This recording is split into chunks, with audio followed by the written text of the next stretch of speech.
C'est vraiment une aventure. C'était ma première sur un spectacle aussi grand que celui-là. Quand on se présente, on ne se rend pas compte que c'est énorme. Que je rêvais de faire ça, et puis finalement le rêve s'est réalisé.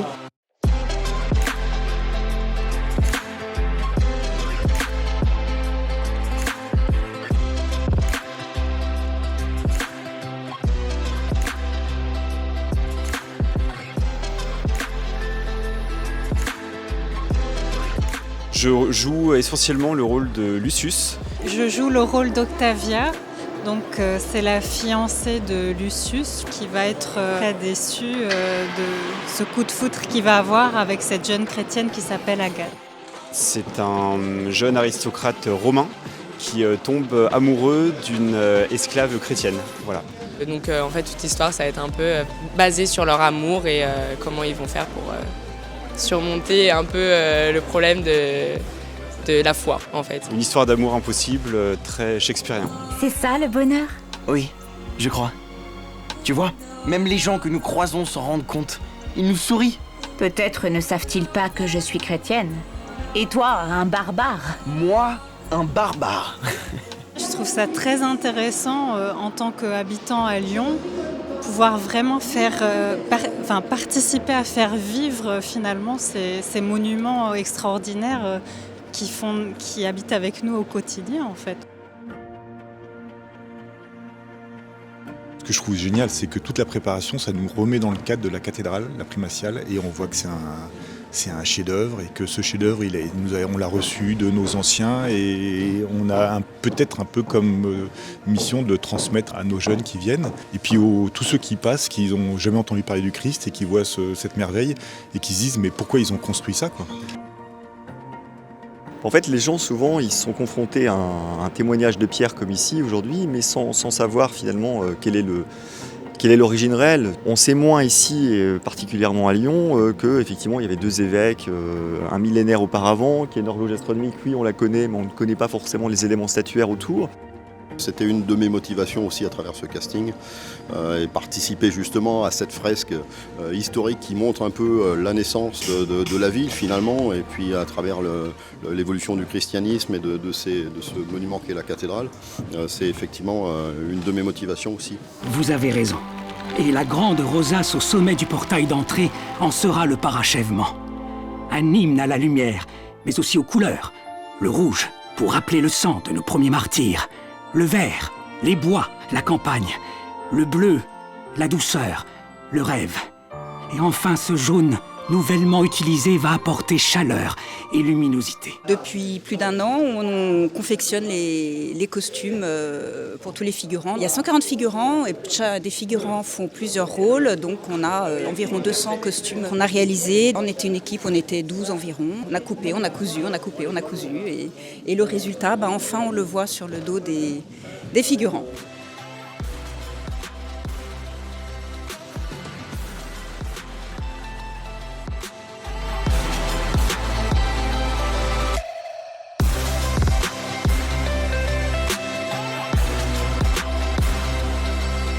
Ça demande beaucoup de contraintes familiales, de travail, d'organisation, etc.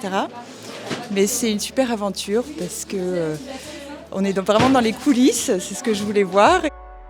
Alors moi je suis couturière amateur, c'est pas mon métier, mais quand j'ai vu l'annonce sur le site du diocèse, je me dis allez on y va. J'ai embarqué des enfants avec moi qui sont figurants. Moi j'ai ma femme, Marie-Ange, qui joue dans une scène, et puis j'ai Aurélien qui a 10 ans. Ma fille, Salomé, qui joue Blandine, qui a un rôle parlé qui est intéressant aussi. Donc elle est au taquet, là, elle a très envie que ça commence. Normalement, je prends toujours une semaine de vacances pour mes enfants. Et au lieu de partir, on reste ici. Donc j'ai hâte qu'ils voient le spectacle pour qu'ils voient tout ce que ça a donné, enfin tous les petits sacrifices qu'on a fait en famille. Ouais. Je vis avec mon fils, Joseph. Et ça c'est cool, donc lui c'est un méchant romain, et moi je suis un gentil chrétien, et lui c'est un méchant romain. Et quand il met son habit de romain, ça en jette quoi. Là j'ai 2 de mes fils, donc on n'a pas la famille complète, mais on a les 2 garçons qui sont là et qui sont des petits enfants du Moyen-Âge au début, et puis après des Romains ou des chrétiens dans l'Assemblée. C'est vrai qu'au début, les répétitions étaient pénibles parce qu'il n'y avait pas de costume, il n'y avait pas toute l'ambiance, donc c'était très, très long à mettre en place. Et puis les enfants qui ont 10 ans, les mettre 3 heures dans une cathédrale sans rien faire, c'était compliqué. Donc au début, on emmenait Aurélien par exemple avec ses devoirs, parce qu'il ne jouait pas tout le temps non plus, pendant les 3 heures, donc il fallait l'occuper sur les bancs de la cathédrale. Ça crée des souvenirs incroyables, là ça prend forme, donc là il voit que tout ce qu'on a fait, il va avoir un résultat incroyable.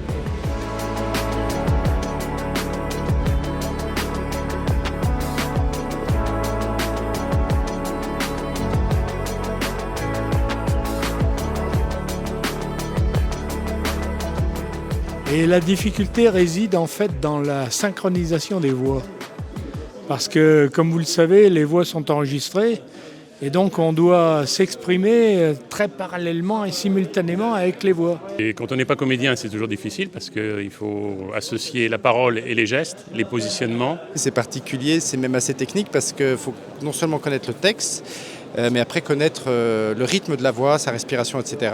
Et donc oui, c'est plus dur que de jouer en live, oui, ça c'est sûr. Oui. Ouais, ça nécessite plus de travail. Mon souci était de dire qu'est-ce que je peux apporter à ce personnage d'Octavia. La voix de la comédienne m'a accompagnée là-dedans. J'ai un ami qui m'a aidé à répéter le texte, parce qu'au départ il y avait beaucoup de textes. Et puis finalement, on en a supprimé pour une question de durée du spectacle.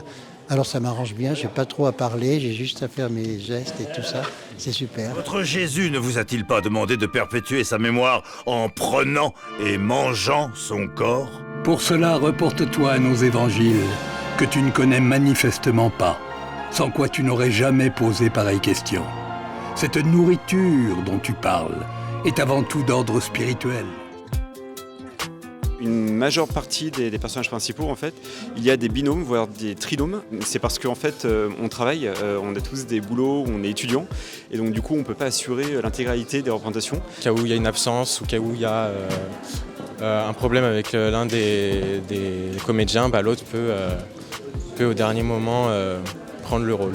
Alors j'ai un binôme, je joue toute la première semaine, lui il fait la deuxième semaine et après on se partage. On joue toutes les deux Sainte Blandine. On est doublures l'une de l'autre. Je suis l'unique potin et puis j'en suis ravi parce que ça me plaît et puis c'est pas trop, c'est pas quand même pas, c'est un plaisir. Je commence en tailleur de pierre et après il faut que je me changeais pour passer en romain et mettre tout l'attirail qui va avec, dont l'épée, le bouclier, la lance, tout ça. Les changements sont un peu sport, ouais. Surtout il y a d'autres acteurs qui ont plus de changements à faire, donc il faut qu'ils passent d'un habillage à l'autre.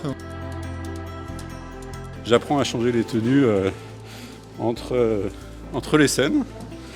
C'est un peu le challenge supplémentaire. Et enlever et mettre l'armure, c'est un peu touchy, comme on dit.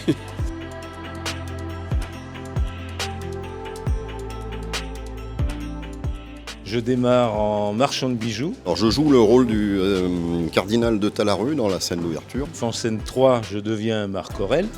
Ensuite, dans la scène 3, je suis un général romain. Je deviens soldat romain, bien sûr. Ensuite, je suis prêtre et grand prêtre dans les scènes 8 et 10, donc prêtre païen. Pour de suite attaquer en scène 19, où je redeviens Marc Aurèle. Puis ensuite, je suis un homme dans la foule dans la scène 16.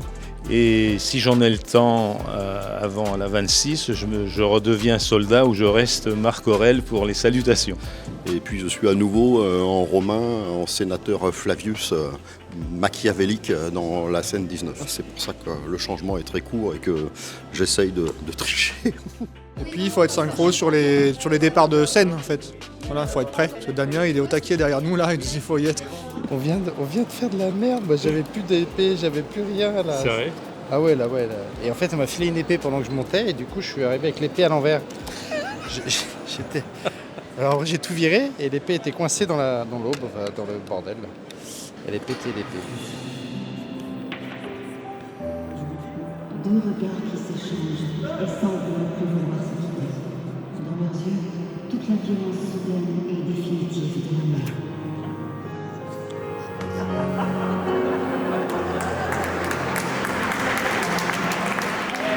C'est surtout surtout l'aventure humaine qu'il y a eu autour de tous les gens qui sont agrégés, figurants, bénévoles, qui ne se connaissaient pas, puisqu'au départ ils sont venus, il y en a un, deux. Souvent, quand on fait ça dans des villages, oui, les gens viennent, mais c'est déjà des familles, c'est une bande de copains. Là, c'était plus des gens très isolés les uns des autres, et puis qui se sont retrouvés tous ensemble, qui ont eu envie de monter ça de manière forte. Des gens ont quitté le navire en cours de route parce qu'ils se sont dit que c'était quand même compliqué. Il y avait énormément de répétitions. Les confinements, déconfinements, reconfinements, tout ça, on a perdu des gens, on en a agrégé d'autres. Par contre, ceux qui sont venus et qui sont restés, alors là, on peut dire que c'est vraiment des éléments moteurs qui sont prêts. De toute façon, certains, c'est pas qu'ils sont prêts, ils sont inscrits pour faire toutes les représentations. Et c'est vraiment un vrai investissement humain et personnel. Donc ça, c'est une belle aventure.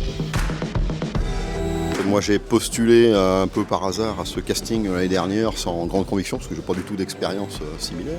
On est 140, on se connaissait pas il y a quelques mois et on a l'impression maintenant d'être une grande famille parce que y a beaucoup de bienveillance et beaucoup d'échanges, donc c'est fort sympathique. Je trouve que y a quelque chose de merveilleux, c'est-à-dire qu'en fait on a agrégé tout un tas de gens qui ne se connaissaient pas et en fait on arrive à faire une troupe là, finalement en assez peu de temps. Donc finalement les liens entre nous font que du coup ça donne de la fluidité au jeu et c'est quelque chose de beau, quoi. Pendant le confinement, j'étais tellement triste comme tout le monde d'être tout seul.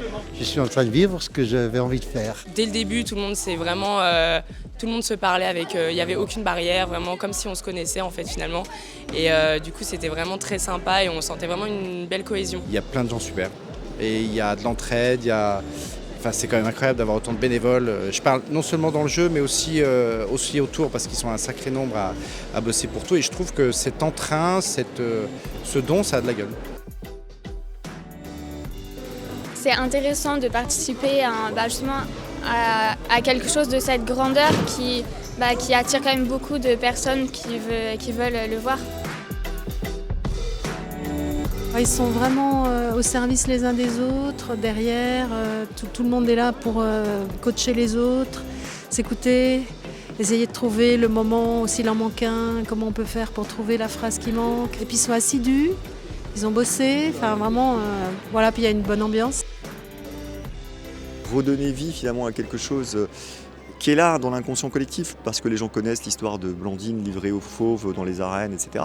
Mais redonner vie à cela, là, l'espace d'un soir, à travers justement des pierres qui ne sont d'un seul coup plus inertes, mais qui sont porteuses de ce témoignage-là, voilà, ça c'est quelque chose qui j'espère, va émouvoir les gens autant que ça m'émeut, moi. Voilà.